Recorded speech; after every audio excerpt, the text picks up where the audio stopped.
હોળી નજદીક છે ત્યારે જીવનમાં સુખ શાંતિ અને પ્રગતિ માટે જ્યોતિષશાસ્ત્ર અને લોકવાયકા મુજબ કેટલાક ઉપાયો ખૂબ જ અસરકારક માનવામાં આવે છે.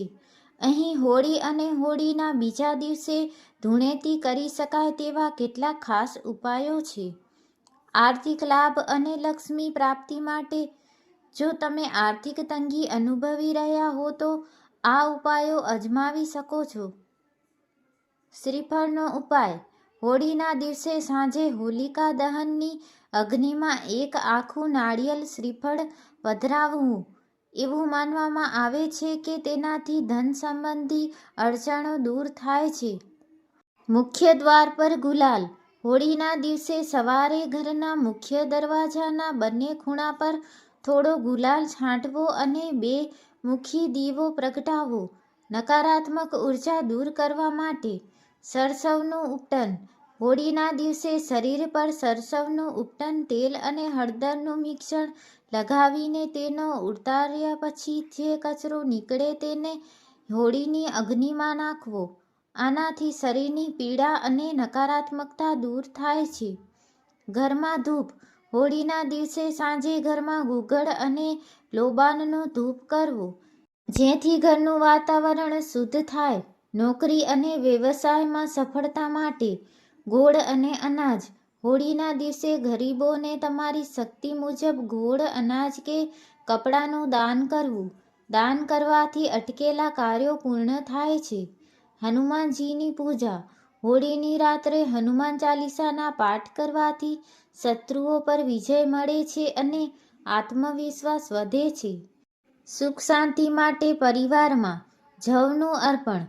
હોલિકા દહન સમયે પરિવારના તમામ સભ્યોએ સાથે મળીને 3 વાર હોળીની પદરીક્ષા કરવી અને અગ્નિમાં જવ અર્પણ કરવા. આનાથી ઘરમાં કલેશ ઓછો થાય છે. ધ્યાનમાં રાખવાની બાબતો.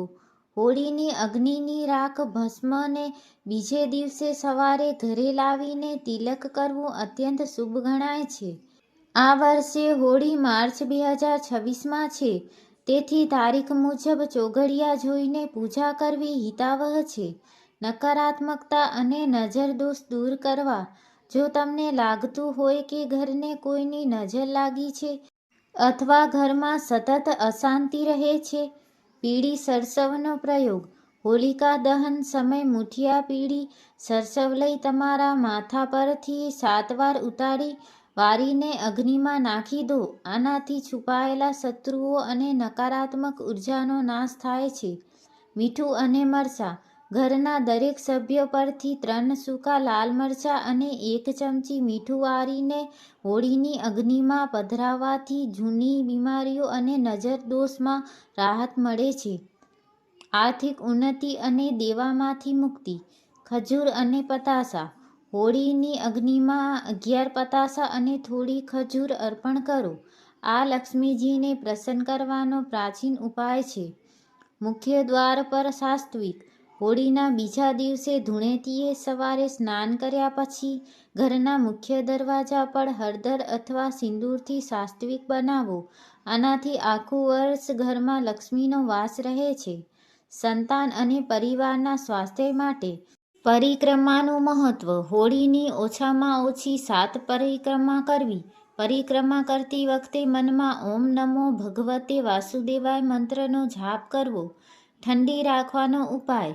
હોળી ઠંડી થયા પછી તેની રાખ ભસ્મને ઘરે લાવી તેને એક તાંબાના પાત્રમાં ભરીને પૂજાના સ્થાને રાખવી.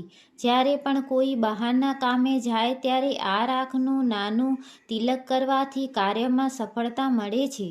નોકરી અને કરિયરમાં પ્રગતિ માટે. નાળિયેર અને સોપારી. હોળીના દિવસે એક જટાવાળું નાળિયેર અને એક આખી સોપારી હનુમાનજીના મંદિરે અર્પણ કરો. આનાથી નોકરીમાં આવતી અડચણો દૂર થાય છે. પાનનું પાન. હોળીના દિવસે હનુમાનજીને ગોળ ચણાનો પ્રસાદ અને મીઠું પાન તમાકુ વગરનું અર્પણ કરવાથી મનોકામના પૂર્ણ થાય છે. ઝડપી ટિપ્સ. રંગોની પસંદગી. 2026માં તમારી રાશિ મુજબના શુભ રંગોનો ઉપયોગ કરશો તો વધુ ઉત્સાહ જળવાઈ રહેશે. દાન. હોળીના દિવસે પક્ષીઓને ચણ નાખવું અને ગાયને રોટલી ખવડાવવી એ સૌથી મોટું પુણ્ય છે. વિશેષ નોંધ: આ બધા ઉપાયો શ્રદ્ધા અને વિશ્વાસ સાથે કરવા જોઈએ. હોળી એ મનના કચરાને બાળીને પ્રેમનો રંગ લાવવાનો તહેવાર છે. શત્રુ વિજય અને કોર્ટ કચેરીના કામ માટે જો તમને કોઈ કારણ વગર હેરાન કરતું હોય અથવા વિવાદો ચાલતા હોય, ગોમતી ચક્રનો ઉપયોગ. હોલિકા દહન સમયે પૂજામાં 7 ગોમતી ચક્ર સાથે રાખો. પૂજા પૂરી થયા પછી આ ચક્રને પીળા કપડામાં બાંધીને ઘરની તિજોરીમાં અથવા તમારા કાર્યસ્થળ પર રાખો. આનાથી વિરોધીઓ શાંત પડે છે. પીળી રાઈ અને મીઠું. 1 મુઠ્ઠી પીળી રાઈ અને દળિયાઈ મીઠું લઈને ઘરના દરેક ખૂણાથી ફેરવીને હોળીમાં નાખી દેવું. આ ઘરની નજર ઉતારવાનો શ્રેષ્ઠ રસ્તો છે. સંતાન પ્રાપ્તિ અને સુખ માટે દૂધ અને પાણીનું અર્પણ. હોળીના દિવસે સવારે શિવલિંગ પર દૂધ અને ગંગાજળનો અભિષેક કરવો અને સફેદ ફૂલો ચડાવવા. આનાથી પારિવારિક શાંતિ વધે છે. હોળીની રાખનું તિલક. હોળીના બીજા દિવસે સવારે જ્યારે અગ્નિ શાંત થઈ જાય ત્યારે તેની રાખ લાવીને ઘરના વડીલોના હાથે સંતાનોના કપાળ પર તિલક કરાવવું.